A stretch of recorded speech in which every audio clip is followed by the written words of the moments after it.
মাঝরাতে আমি ঘুমের মধ্যে অনুভব করলাম আমার ছোট্ট বোন বৃষ্টি আমার সাথে কেমন যেন অদ্ভুত আচরণ করছে। আমি তখন ঘুমে বিভোর। আমি মনে করেছিলাম হয়তোবা আমি স্বপ্ন দেখছি। একটু পর তার এই অদ্ভুত আচরণের কারণে আমার ঘুম ভেঙে যায়।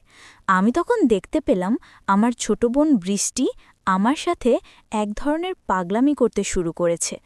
আমি তো তার এইসব দেখে খুবই আশ্চর্য হই। তারপর আমি ওকে বললাম, বৃষ্টি, তুই আমার সাথে এগুলো কি করতেছিস?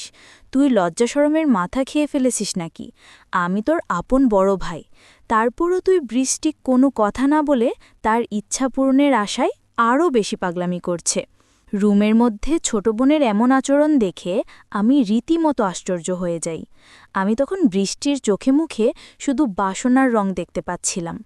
আমি কয়েকবার না করার পরেও সে কোনোভাবে আমার বাধা মানছিল না।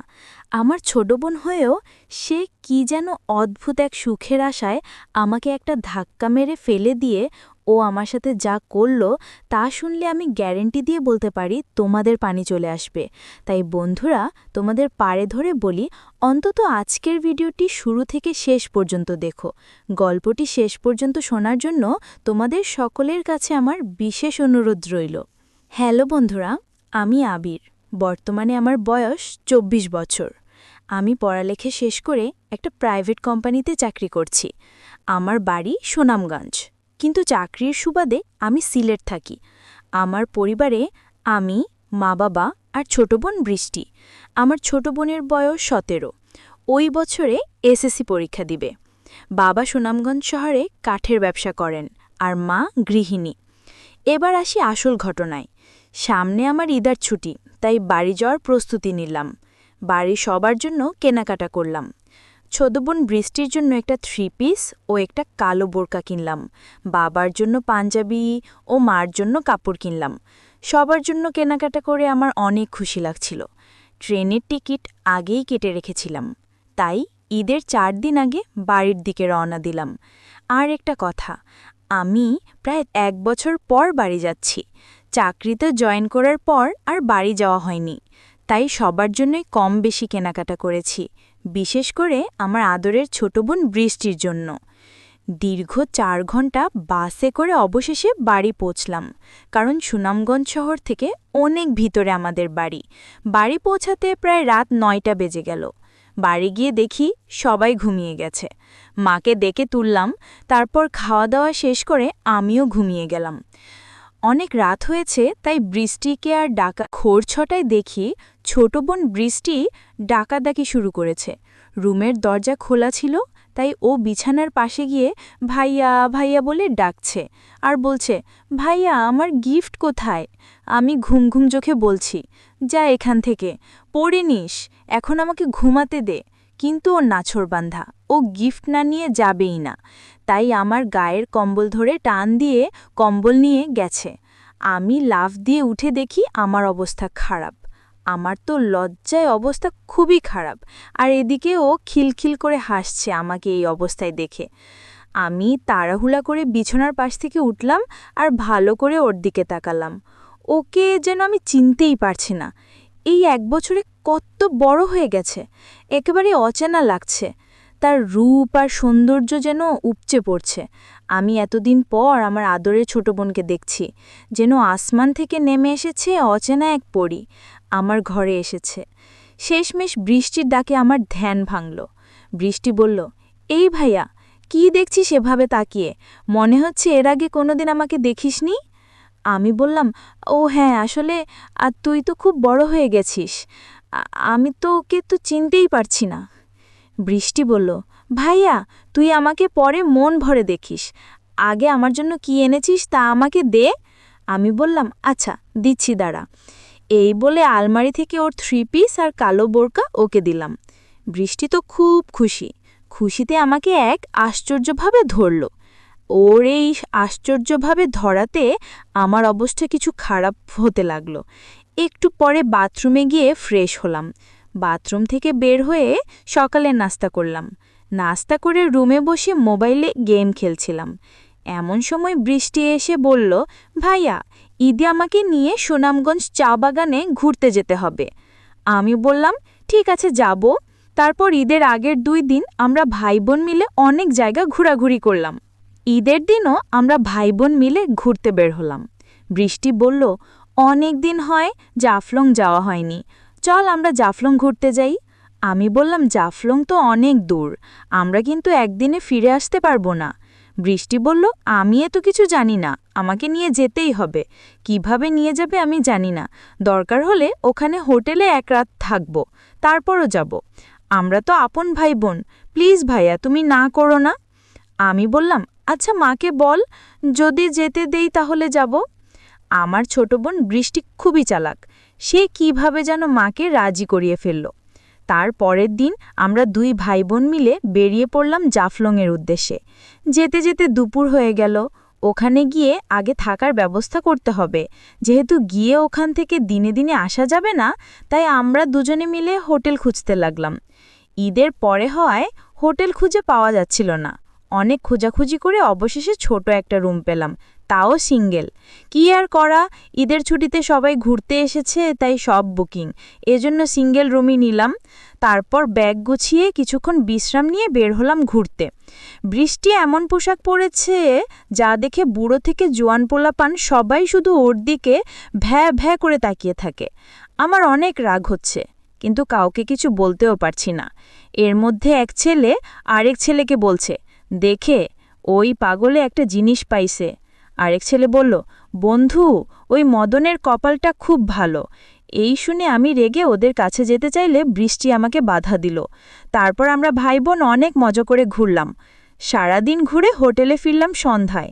তারপর আমরা ভাই বোন মিলে রুমে গিয়ে ফ্রেশ হয়ে আবার হাঁটতে বের হলাম। আমাদের সাথে পাশের রুমের নতুন বিবাহিত স্বামী স্ত্রী জুটি বের হলো। তারা আমাদের ডাক দিয়ে বলল, আপনারাও কি হাঁটতে বের হচ্ছেন? বৃষ্টি বলল, হ্যাঁ, আপনারাও কি হাঁটতে বের হলেন? ওনারা বলল, হ্যাঁ, আমরা বের হলাম। ছেলেটা বলল, চলুন না আমরা একসাথে হাঁটি, এলাকাটা পরিচিত না, তাই লোক বেশি হলে ভয় লাগবে না। আমরাও রাজি হলাম। তারপর গল্প করতে করতে তাদের সাথে পরিচিত হলাম। ছেলেটার নাম হলো রাকিব আর মেয়েটার নাম পায়েল। হঠাৎ করে পায়েল বলে উঠল, আপনাদের না দুজনের খুবই মানিয়েছে। মেয়েটির কথা শুনে আমি ভ্যাবাজাকা খেয়ে গেলাম। তখন কি বলবো বুঝতে পারছি না। তখন বৃষ্টি বলল, আপনাদেরও খুব মানিয়েছে, কয় মাস হয়েছে আপনাদের বিয়ে হয়েছে? তখন রাকিব বলল, 2 মাস। আমি কিছু বলতে যাব, ঠিক তখনই ছোট বোন বৃষ্টি বলে উঠল, এই তো কিছুদিন আমার যেন আকাশ ভেঙে মাথায় পড়ল। আমার বোন এইসব কি বলছে? তখন রাকিব বলল, তাহলে তো আপনারা একদম পারফেক্ট সময়ে হানিমুনে এসেছেন, কিন্তু আমাদের একটু দেরি হয়ে গেল। আসলে অফিস থেকে ছুটি ম্যানেজ করতে করতে 3 মাস পেরিয়ে গেল। তারপরে পায়েল বলল, শুরু করল, আপনাদের কি প্রেমের বিয়ে না অ্যারেঞ্জ ম্যারেজ? বৃষ্টি বলল, প্রেমের বিয়ে। এদিকে আমার রাগে গা জ্বলছে। বৃষ্টি কেন মিথ্যা কথা বলছে? বৃষ্টি কেনই বা ওদের সাথে এত নাটক করছে? হাঁটতে হাঁটতে রাত 9টা বেজে গেল। তখন আমরা সবাই আবার হোটেলে ফিরে আসলাম। এসে খাওয়া দাওয়া করে রুমে যাচ্ছিলাম ঘুমানোর জন্য। তখন রাইসা বলে উঠল, গুড নাইট, হ্যাপি হানিমুন, মজা করে টাইমগুলো কাটান, এই টাইম আর ফেরত পাবেন না। বৃষ্টিও কম না, সে বলে উঠল, আপনারাও মজা করুন, আমরা তো আজ রাতভর মজা দিয়ে থাকব। আমি রুমে ঢুকে বৃষ্টিকে বলতে শুরু করলাম, বৃষ্টি, তুই এসব কি শুরু করেছিস? আমরা ভাই বোন, তুই কি সব ভুলে গেছিস? বৃষ্টি বলল, ভাইয়া কি করব বলো, ওরা এমনভাবে কথা বলা শুরু করবে বুঝতে পারিনি।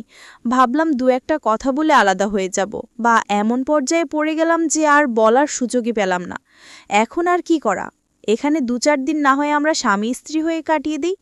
আমি বললাম, মানে তুই কি বলছিস?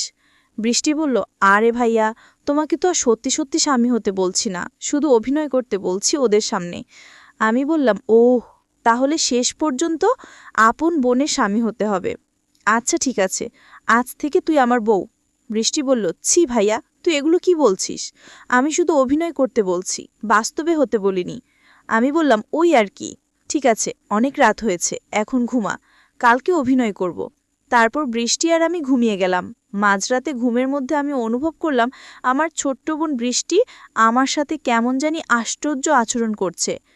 তখন আমি গভীর ঘুমে, আমি মনে করেছিলাম হয়বা আমি স্বপ্ন দেখছি।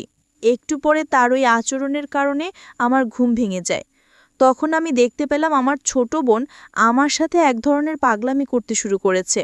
আমি তার এসব দেখে খুবই অবাক হলাম। তারপর আমি তাকে বললাম, বৃষ্টি, তুই আমার সাথে এসব কি করতেছিস? তুই কি লজ্জা শরমের মাথা খেয়ে ফেলেছিস নাকি?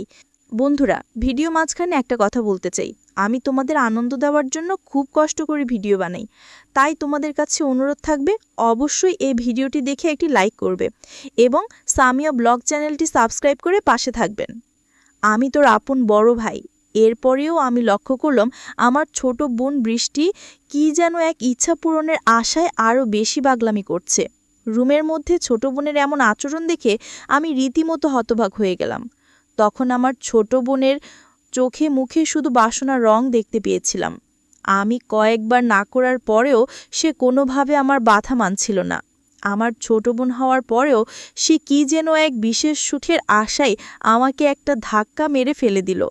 তারপর সে যেন একেবারে পাগল, একেবারে উন্মাদ হয়ে গেল। আমার ছোট বোনের যে এটা কৌশল তা আমি জানতাম।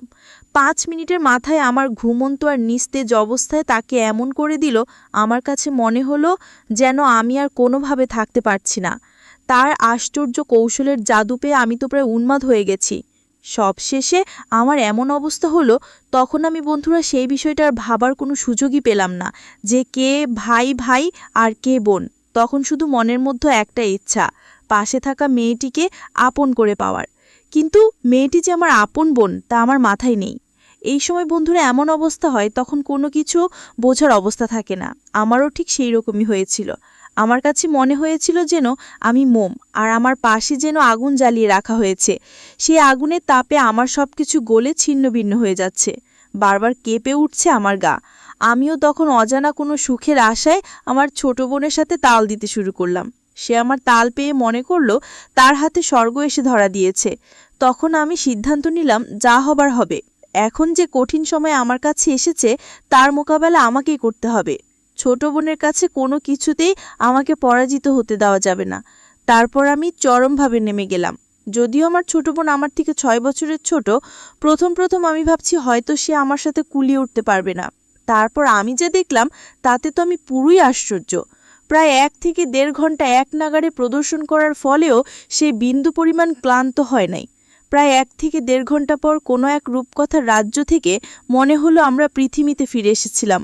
বন্ধুরা, তারপরেও সেখানে আরও একদিন থেকেছিলাম, আর সে একদিনেও আমার ছোট বোনের সাথে আমার এরকমই হয়েছিল। বন্ধুরা, ঘটনাটি আমার অতীতের একটি অপ্রত্যাশিত ঘটনা, যা হয়তো তোমাদের বিশ্বাস হবে না, তারপরও এটাই সত্যি। বন্ধুরা, এই পৃথিবীতে হয়তো কোনো এরকম কিছু ঘটনা ঘটে যা কখনো বিশ্বাসের অযোগ্য বলে মনে হয়, তারপরও ওইসব ঘটনা বাস্তব। আমার ক্ষেত্রেও ঠিক তেমনই হয়েছিল। সবশেষে আমি তোমাদেরকে বলবো বন্ধুরা, যখন কোনো ছেলে অথবা মেয়ে সাবালক হয়, তখন প্রত্যেকটা মানুষ, ভাই হোক, বোন হোক, অথবা বাবা বা অন্য যে কেউ হোক না কেন, তাদের সকলেই শালীনতা থাকা প্রয়োজন। একসাথে বসবাস করা, একসাথে থাকা, সবকিছু থেকে পৃথক থাকাই উচিত। এতে করে মানুষের ইচ্ছা কম থাকবে। তাহলে হয়তো এরকম ধরনের নিষিদ্ধ দুর্ঘটনা আমাদের সমাজে কম হবে। আর সবচেয়ে বড় কথা হচ্ছে, আমাদের সমাজে যে সমস্ত লোকেদের এরকম ধরনের মন মানসিকতা, তাদের প্রত্যেকেরই চরিত্রটা সংস্কার করা প্রয়োজন। বন্ধুরা, আজকে এ পর্যন্তই। আবারও আসবো তোমাদের মধ্যে নতুন কোনো গল্প নিয়ে। গল্পটি যদি তোমাদের ভালো লাগে তাহলে একটি লাইক দাও। প্রতিদিন রাতে আমি তোমাদেরকে এরকম মজার মজার নতুন গল্প উপহার দিব। তাই তোমাদের বিশেষ অনুরোধ করে বলছি, তোমরা যদি এরকম ধরনের মজার গল্প পেতে চাও তাহলে দয়া করে আমার সামিয়া ব্লগ চ্যানেলটি সাবস্ক্রাইব করো। অবশেষে তোমাদের সবার সুস্বাস্থ্য কামনা করি। ভিডিওটি দেখার জন্য তোমাদের সকলকে অসংখ্য ধন্যবাদ।